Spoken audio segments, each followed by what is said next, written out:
오늘은 추수감사절입니다. 우리가 농사를 짓지는 않지만 인생 농사는 짓지 않습니까? 자녀들을 키운다든지 가정생활을 한다든지 직장생활을 하거나 사업을 하면서 1년 동안 많은 시간도 들이고 많은 애를 썼습니다. 돌아보면 감사할 제목들이 참 많을 겁니다. 그래서 이 추수감사절 통해서 사실 저희가 훨씬 더 감사 표현을 해야 되는 것 같아요. 이 감사라는 말은 저희가 참 많이 하잖아요. 툭하면 나오는 게 사실 감사라는 말이고 많이 듣는 말이 감사라는 말입니다. 우리는 언제 이 감사하다는 말을 쓰죠? 일단 부모님이나 아는 사람에게 용돈을 받으면 자동으로 나오죠. 너무 땡큐죠. 감사합니다 라고 나오죠.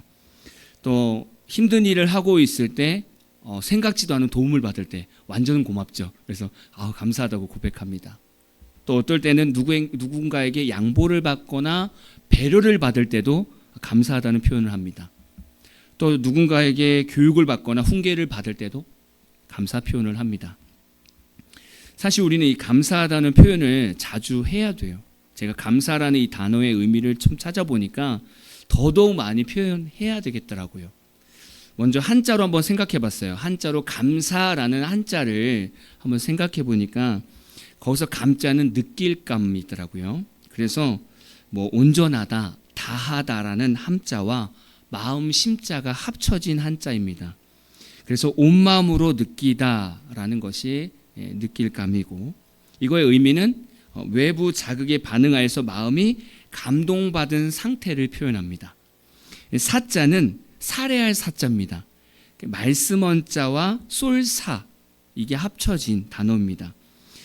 그래서 말하다라는 의미하고 쏠사는 화살을 쏘다라는 의미인데 여기서는 상대방에게 무언가를 전달하는 의미를 가지고 있어요. 그래서 이 두 단어가 합쳐져서 말로써 감사의 뜻을 전하다, 상대방에게 살해를 하다라는 의미가 있습니다. 그러니까 이 감사라는 한자가 합쳐지면 이런 의미가 되겠죠. 느끼다라는 한자와 말로써 전하다라는 한자가 합쳐져서 마음속에 느낀 감정을 표현하는 거예요. 그러니까 단순히 무언가 우리가 받았을 때 그냥 마음으로 느끼는 것뿐만이 아니라 그 감정을 표현해서 상대방에게 고맙다고 말이나 행동을 전하는 것이 감사인 거예요. 되게 중요한 거잖아요. 그러면 감사를 한다는 건 내 마음을 표현하는 겁니다. 근데 이 말씀을 준비하면서 가만히 생각해 봤어요. 옛날 어르신들, 우리 부모님들을 한번 생각해 봤어요. 옛날 기성세대 부모님들은 감사 표현을 잘 못하시는 것 같아요. 특히 자녀들에게 감사 표현을 잘 못하시는 것 같아요. 자녀들이 무언가 선물을 하거나 뭘 잘했을 때 옛날 부모님들은 그래 이렇게 받지, 아이고 고맙다, 이렇게 반응하기가 참 어려운 것 같아요.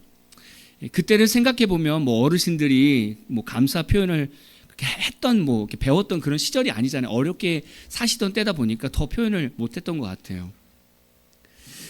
표현을 못하는 부모님들의 마음을 헤아려 보면 그럴 수도 있을 것 같아요. 좀 부끄러운 마음이 있을 수도 있고, 좀 쑥스러운 마음이 있을 수도 있고, 자신의 어떤 표현을, 마음의 표현을 하자니 자존심이 좀 상하는 거예요. 그래도 내가 가장인데 애들한테 내가 고맙다고 표현하는 게 좀 창피하지 않나? 이런 마음이 들 수도 있고, 혹 어떤 부모는 내가 그동안 키웠는데 당연히 니들이 섬겨야지, 이런 마음이 있어서 감사하다는 표현을 못할 수도 있습니다. 사실 또 부부끼리도 감사 표현을 하는 거 너무 사실은 당연한 겁니다. 우리가 서로 좋은 것을 주고 선물을 하고 밥을 해주고 돈을 벌어와 주고, 이 모든 사실 삶이 당연한 게 없잖아요. 그래서 부부끼리도 사실은 감사하다는 말을 자주 해야 돼요. 근데 그게 표현이 사실은 잘 안 됩니다. 자꾸 우리가 당연하다고 생각해요. 남편이 돈 벌어오는 게 당연하고, 아내가 집안일하는 게 당연하고, 자식들이 집안일 도와주는 게 당연하고, 이 땅엔 당연한 일이 없잖아요. 사실 저도 그런 생각들을 가끔 했었거든요. 내가 열심히 목회하니까 집사람의 집에서 당연히 해야지. 그게 잘못된 거라고요. 밥을 줄 때도 감사한 마음으로 먹어야 되고 표현도 해야 되고, 부부들끼리 이런 표현을 하지 못하다 보니까 정말 감사하다는 마음을 표현해야 될 때도 못할 때가 있습니다. 이 한자의 감사를 생각해 본다면 우리가 이 감사의 말을 하지 않으면 우리의 마음은 상대방이 우리에게 아름다운 감동을 줬을 때 그것을 무시하거나 모른 채 하는 것처럼 보일 수 있다는 거예요. 상대방이 볼 때. 저는 그래서 마음은 창의력의 공장인 것 같아요. 창의력. 여러분, 창의력은요, 머릿속에만 있다고 해서 창의력이 아니에요. 그렇죠? 이 창의력이 실제 제품으로 나올 때 창의력이라고 인정을 받는 거예요.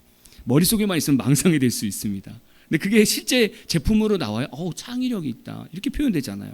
근데 저는 마음도 똑같은 것 같아요. 우리 마음속에 아무리 감사한 마음이든 사랑하는 마음이든 잔뜩 품으면 뭐합니까? 입으로 꺼내지 않으면 그 마음은 사랑하는 마음도 아니고 감사하는 마음도 아니에요. 입으로 나올 때 그 말이 진짜 감사가 되는 거고 진짜 사랑 표현이 되는 거잖아요. 우리가 마음속으로 누군가 사랑하는 마음을 가지고 있습니다. 그 사랑하는 마음을 표현하지 않으면 그건 짝사랑입니다. 짝사랑. 그 짝사랑은 이루어질 수가 없어요.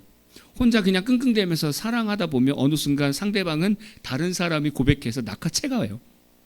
그게 짝사랑이잖아요. 근데 저는 감사도 마찬가지라고 생각해요.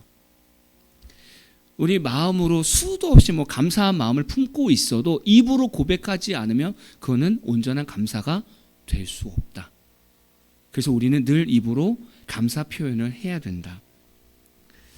예전에 제가 큰 교회에서 부목사 생활을 할 때 그때 담임 목사님께서 부목사들한테 이런 걸 가르쳐 주셨어요. 뭐냐면, 야, 나는 어떤 부목사한테는 계속 무언가 주고 싶고 어떤 부목사에게는 한 번만 주고 안 주고 싶다. 이런 말씀을 하셨어요.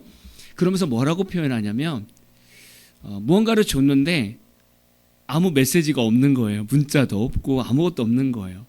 담임 목사님 사모님이 뭘 줬는데도 두 분한테 아무도 메시지를 안 보낸 거예요. 그럼 그런 부목사는 담임 목사님 더 뭘 주고 싶지 않은 거죠. 왜냐하면 감사를 모르니까. 근데 어떤 부목사는 과자 한 봉지를 줘도 너무 감사하다고 메시지를 보내면 더 주고 싶다는 거예요. 그러면서 무엇을 가르쳐 주셨냐면 성도들이 여러분 부목사들에게 목회자들에게 무언가를 선물할 때 그 마음을 감사한 마음을 꼭 메시지로 남겨라. 얼굴 뵙고 인사하면 너무 좋겠지만 바쁘면 반드시 메시지를 보내서 여러분의 감사의 마음을 표현해라. 그렇게 가르쳐 주셨어요. 너무 당연한 거죠. 당연한 건데 안 하니까 가르쳐 주는 거예요. 분명 많은 목회자들이 섬김을 받으면서 감사한 마음은 갖고 있을 거예요. 근데 갖고 있으면 뭐합니까? 메시지를 보내지 않으면 상대방이 모르잖아요. 메시지를 보내지 않으면 성도들은 많은 생각에 빠질 수 있어요. 선물을 드리고 나서 뭔가 이렇게 문자가 안 오면 내가 드린 선물이 마음에 안 드시나? 이런 생각이 들 수도 있고, 우리 목사님은 제가 돈이 많아서 내가 돈이 많아서 뭔가 해드린 것처럼 생각하나? 이런 생각이 들 수도 있고, 선물 받는 게 너무 당연하다고 생각하시는 건가? 이런 생각, 별의별 생각을 성도들은 다 할 수 있다는 거예요. 그래서 감사의 표현을 하라는 겁니다. 잘못하면 성도들이 마음에 상처를 받을 수 있기 때문에. 저는 근데 실제 그런 상황도 봤으니까요. 부목회자들이 선물을 받았을 때 표현하지 않는 목회자들 보면서 그 뒤에서 성도들이 마음 아파하는 그 모습도 봤거든요. 감사 표현하는 것은 너무나 중요합니다, 사실. 이 감사라는 단어를 영어로 한번 보면 thank라는 단어인데 고대 영어로 thankian이라고 하는데 이거는 생각하다, 마음에 두다 라는 think에서 파생이 됐습니다. 그래서 thank라는 어원을 보면 생각하다, 마음에 두다라는 이런 개념이 있어서 본래 의미를 생각하면 이렇습니다. 그냥 단순히 받은 것에 대해서 그냥 반응하는 것뿐만이 아니라 내가 무언가를 받았으면 마음속에 그 상대방의 친절과 호의를 기억하고 소중히 간직하겠다라는 의미를 가지고 상대방에게 땡큐를 한다는 거예요. 되게 중요한 표현 아닙니까? 상대방이 우리에게 무언가를 잘해줬을 때 그냥 뭘 줬으니까 땡큐가 아니라 받았을 때 당신의 이 친절과 호의를 내가 간직하겠습니다. 마음에 간직하겠습니다. 그래서 표현하는 거예요. 감사합니다라고. 되게 중요한 의미잖아요. 저는 이 감사의 의미를 묵상하면서 그냥 다시 한번 우리 인생을 한번 좀 생각해 봤어요. 우리는 언제 감사하다고 말을 표현할까? 언제? 여러분은 언제 감사하다고 표현하십니까? 곰곰이 생각해 봤어요. 그러니까 이런 좀 개념이 잡히더라고요. 우리가 무언가를 행동을 할 때 각자 생각하는 생각의 기준이 있습니다. 어떤 결과의 기준이 있고요. 예를 들면 어떤 일을 할 때 내게 오는 어려움이라든가 힘든 강도, 이거를 나름대로 생각의 기준을 세워둔단 말이죠.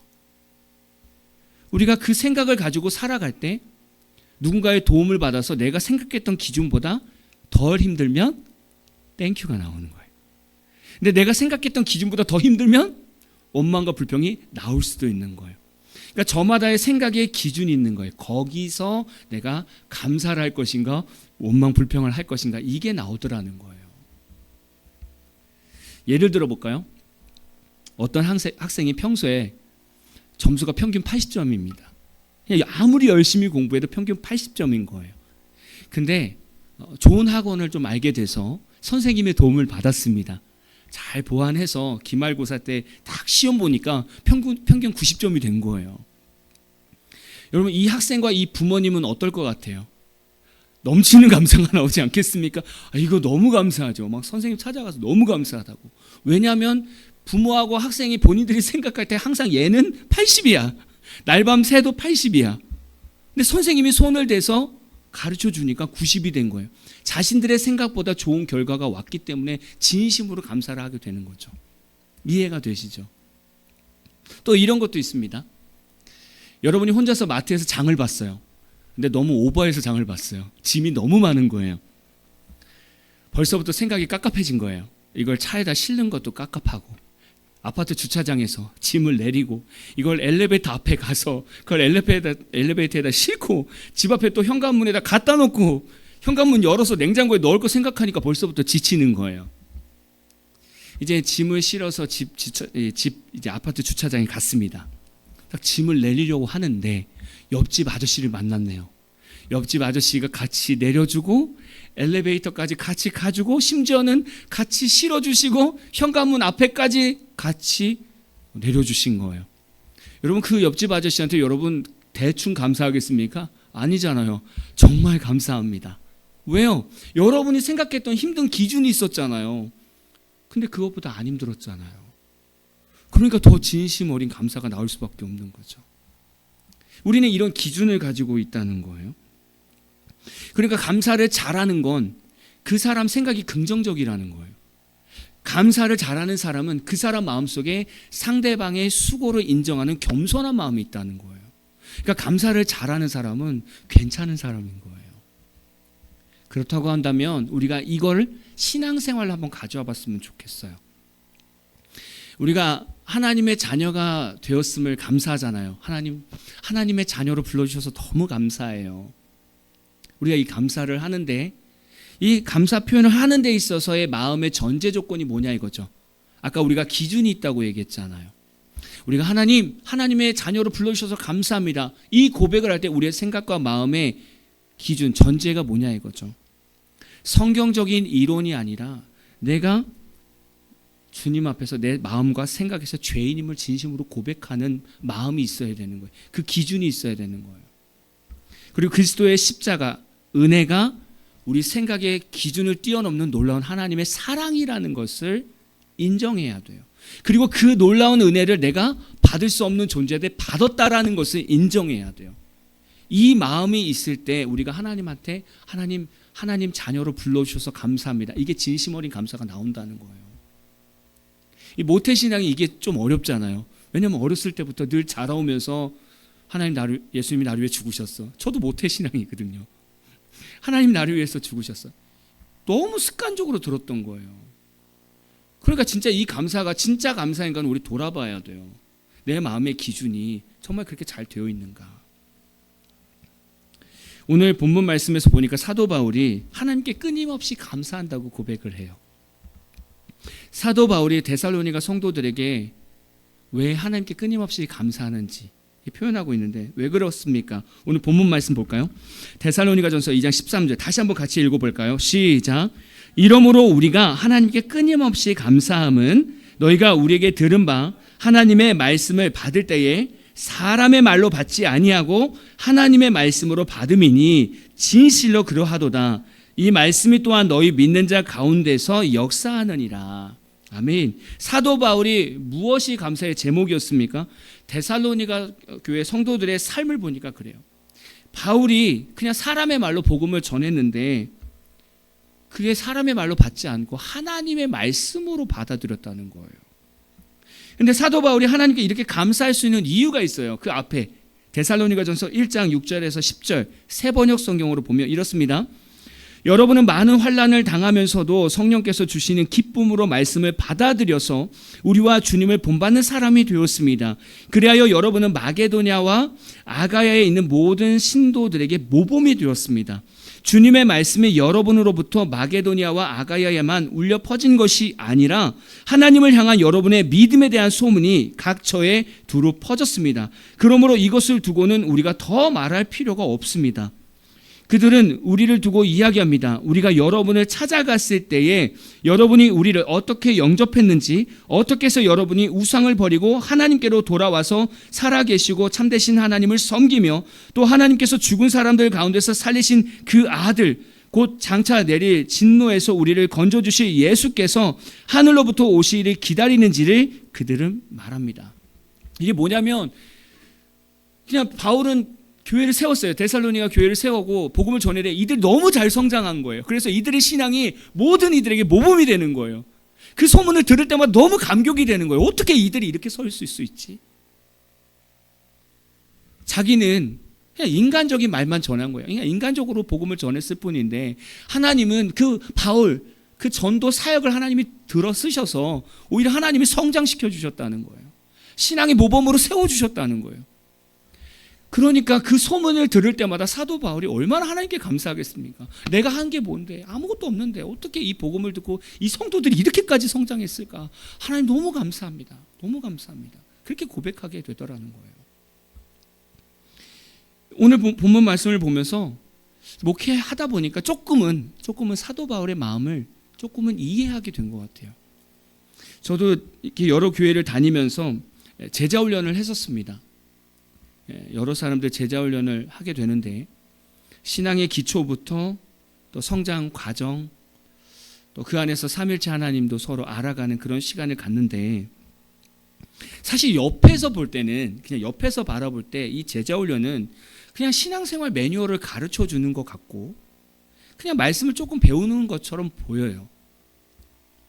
근데 이렇게 저는 신기한 게 이 제자 훈련이 끝나고 나면 신기하게 그 잘 배운 사람들은 리더로서의 자질을 가지고 또 하나님의 사랑을 또 깨달았다는 거예요. 그냥 저는 교재를 보고 그냥 사랑하는 마음으로 가르쳤을 뿐인데 어느 순간 보니까 그들이 서 있더라는 거예요. 심지어는 이들의 어떤 삶을 통해서 또 하나님의 은혜가 나타나는 거예요. 야, 어떻게 그 청년이 이렇게 잘 섰지? 어떻게 이 성도가 이렇게 열심히 또 사역을 하는지 모르겠습니다라고 이렇게 소문이 들려요. 그러면 똑같이 저도 그래요. 너무 감사하다. 그냥 나는 그냥 하나님의 마음만 가르쳤을 뿐인데 어떻게 저렇게 서 있지? 너무 감사하다. 하나님 너무 감사해요. 이렇게 감사하게 되더라고요.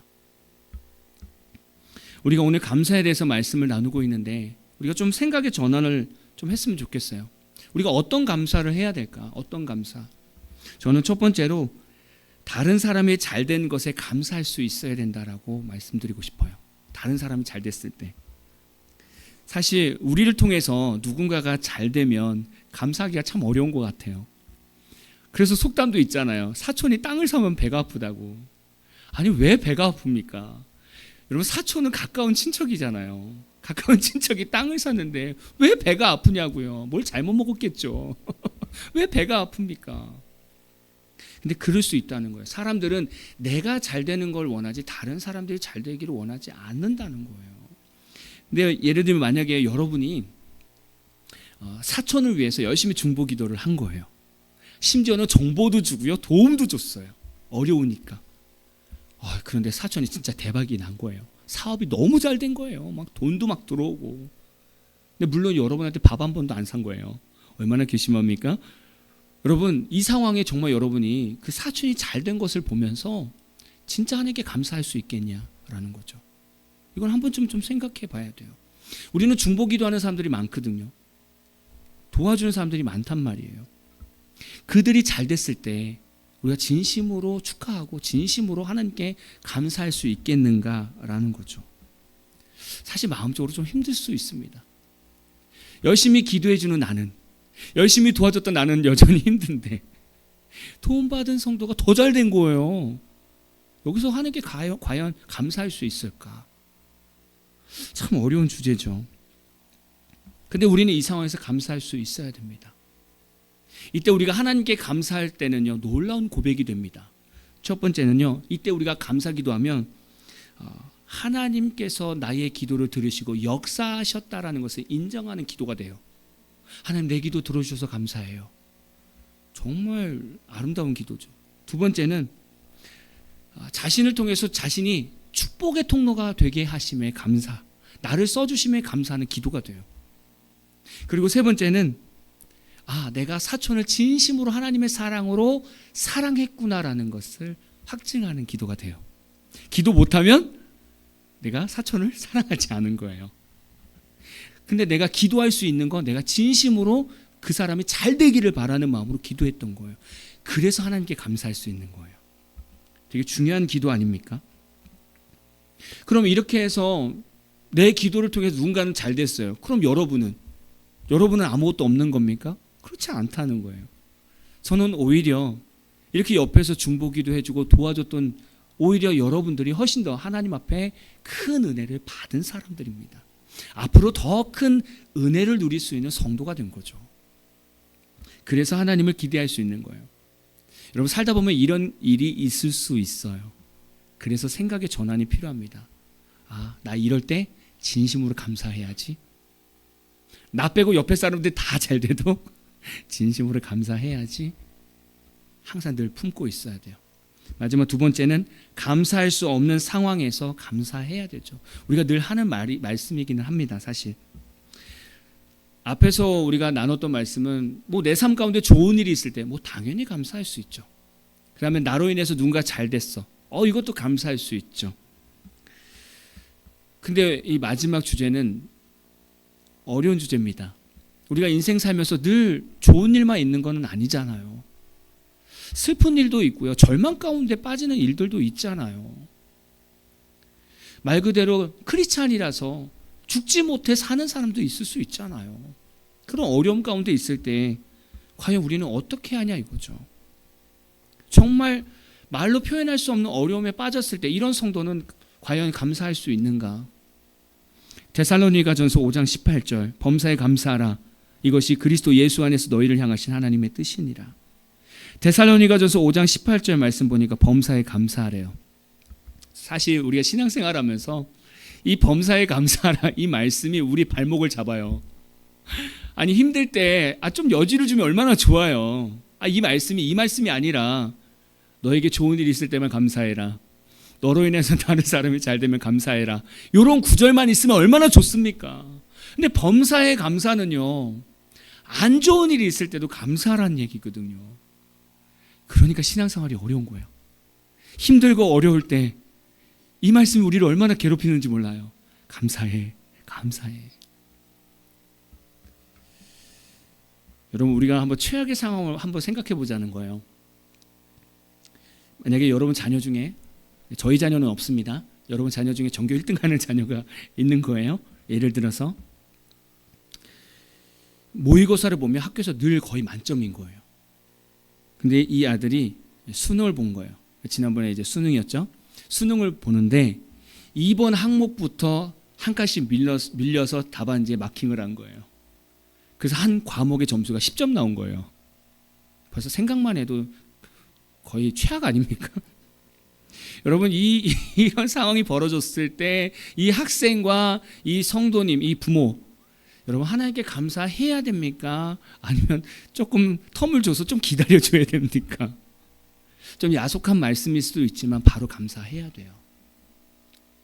바로 감사해야 돼요, 사실. 벌써 마음이 먹먹해지잖아요. 앞에까지는 괜찮았는데 지금 뒤에 말씀 너무 힘들 수 있어요. 또 다른 예를 들어볼까요? 단란한 가정이 있습니다. 남편의 사업도 조금씩 뭔가 좀 잘 되고 있어요. 그래서 경제적으로 좀 여유가 있고, 자녀도 3자녀입니다. 아주 아이들이 그냥 바글바글해요. 돈도 많이 들 때입니다. 근데 어느 날 남편이 병원에 갔는데 암 판정을 받고 한 달 만에 죽게 됩니다. 막장 드라마죠. 죽게 됩니다. 그러면서 사업은 다른 사람 손에 넘어갔어요. 경제적인 어려움까지 오게 됩니다. 여러분, 이 성도가 이 환경을 받았을 때 감사해야 됩니까? 아니면 이해하고 그냥 기다려야 됩니까? 이 교회의 담임 목사는 이 성도가 교회를 욕하고 목회자를 욕하지 않고 그냥 있는 것만으로 감사해야 됩니까? 교회를 욕하지도 않고 목회자도 욕하지 않고 그냥 있는 것만으로 감사해야 됩니까? 아니에요. 야속한 말이지만 그 자리에서 감사 기도를 해야 돼요. 이게 어려운 거잖아요, 사실은. 너무 최악의 상황일 때 감사 기도를 해야 된다는 것 자체가 알면서도 어려운 거예요. 근데 저는 반대로 이렇게 질문을 드리고 싶어요. 이런 상황, 최악의 상황일 때 우리는 왜 범사에 감사해야 됩니까? 라고 오히려 반대로 여쭤보고 싶은 거예요. 범사에 감사하라고 하잖아요. 어려운 일이 있을 때 왜 그럼 우리는 하나님께 감사해야 됩니까? 여기에 답을 찾는다면 우리는 모든 일에 감사할 수 있겠죠. 저도 곰곰이 묵상해 봤어요. 간단하게 네 가지로 정리가 되더라고요. 첫 번째, 하나님은요, 하나님 자녀에게 늘 좋은 길, 밝은 빛으로 인도하시는 하나님이십니다. 그렇죠? 하나님은 죄 가운데 보내시는 분이 아니에요. 어두운 삶으로 보내시는 분이 아니에요. 그걸 믿으라는 거예요. 하나님은 늘 선하신 하나님이에요. 근데 중요한 거는 어떤 어려움, 어떤 환경이 벌어졌을 때 우리가 바로 하나님의 뜻을 헤아리기가 어렵습니다.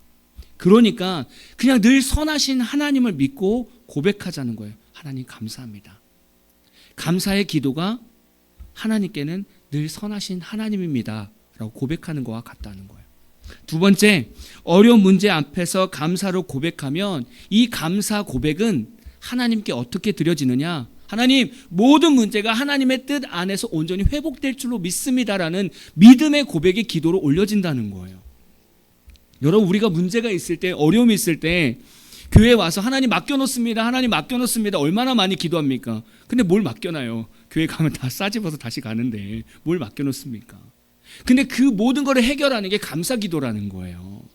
어려움 있고 문제가 있을 때 하나님 이유 모릅니다. 근데 감사해요. 그럼 하나님이 얘는 이 어려운 가운데도 나한테 감사하네. 날 믿어주는구나. 이렇게 하나님께서 받으신다는 거예요. 그래서 감사 기도가 중요하다는 거예요. 세 번째, 문제 앞에서 감사로 고백하면 하나님께서 행하시는 일들을 믿음의 눈으로 발견할 수 있다는 거예요. 여러분, 우리 이스라엘 백성들 너무 잘 알잖아요. 이스라엘 백성들이 출애굽을 하고 나서 광야에서 감사해 본 적이 있습니까? 본인들이 고기 먹고 이럴 때 감사했겠지만 반대로 어려움이 생겼을 때 감사해 본 적이 있냐고요. 어려울 때 감사를 하지 않으면 하나님의 역사하심을 볼 수가 없어요. 왜냐하면 어려울 때 감사하지 않으면 원망, 하나님에 대한 오해가 우리 마음 가운데 올라오거든요. 사실 그게 사단의 유혹이거든요. 그런 시선으로는 우리가 하나님의 일을 볼 수가 없습니다. 그래서 어려움이 있을 때 바로 감사를 하는 거예요. 그러면 하나님께서 하시는 일이 눈에 보여요. 마지막 네 번째로는요, 우리가 힘들 때 감사 기도를 하면 하나님께서는 그 마음을 보시면서 감동하는 거예요. 하나님이 우리의 어려움을 모르시겠습니까? 아시죠? 얘가 이런 어려움인데 나한테 감사한다고? 그러면서 하나님께서 우리에게 맨 처음에 행하시는 일이 뭘까요? 어려움이 있으면 얼마나 마음이 불안하고 초조합니까? 그때 하나님 우리한테 찾아오셔서 안정을 주시는 거예요. 괜찮아. 너 내 안에 있잖아. 괜찮아. 안정을 주는 거예요. 안정을 찾고 나면 조만간 바로 하나님의 평안함이 찾아오는 거예요. 그래, 내가 하나님 안에 있구나. 그러면서 조금 시간, 인내하는 시간이 갔다 보면 하나님께서 믿음을 주시는 거예요. 내가 할게. 하나님이 왠지 하실 것 같아. 믿음을 갖는 거예요. 그러면서 그런 기도로 조금 더 있다 보니까 왠지 하나님 기대가 되는 거예요. 어려운 문제가 터졌었지만 분명 하나님 뜻이 있는 것 같아. 하나님 기대된다 라고 고백이 되어지는 거예요. 근데 이 과정을 누릴 수 있는 성도는 어떤 성도다? 어려움이 닥쳤을 때 하나님 저 이유 모르지만 감사해요. 그냥 감사해요. 이렇게 고백하는 성도가 이런 하나님의 은혜를 누릴 수 있다고요. 사실 이렇게 우리가 말씀을 들어도 정말 어려움이 우리 삶에 닥쳐오면 아무것도 생각 안 나요. 진짜 아무것도 생각 안 나요. 그러면 그냥 이렇게 했으면 좋겠어요. 마음도 생각도 하나님께 지금 온전히 감사할 수 없는 상태라고 한다면 그냥 입술로만이라도 하나님 감사해요. 막 생각은 복잡하고요. 마음은 화가 막 올라오는데 입술만이라도 하나님 감사해요. 이것부터 하자는 거예요. 왜냐하면 우리가 입술로 감사하다고 고백하면 우리 입술에서 원망과 불평은 사라지거든요. 우리 삶의 원망과 불평만 사라져도 하나님 계속 일하세요. 그래서 우리가 남은 이 2024년도 한 해 그냥 우리 입술에서 늘 감사했으면 좋겠어요. 좋은 일에는 당연히 감사하고요. 근데 슬프고 힘들 때, 어려움이 닥쳤을 때 그냥 그 자리에서 바로 하나님 감사해요. 이렇게 고백했으면 좋겠습니다. 오늘 우리 추수감사절로 예배를 드립니다. 한 해를 돌아보면 감사할 제목들이 많은데 저는 모든 것이 감사의 제목으로 바뀌기를 축복합니다. 때로는 지치고 힘들고 마음 상하는 일도 있었을 건데 그 또한 오늘 이 시간에 우리가 찬양하고 기도할 때 모든 것이 감사의 제목으로 바뀌기를 진심으로 축복합니다.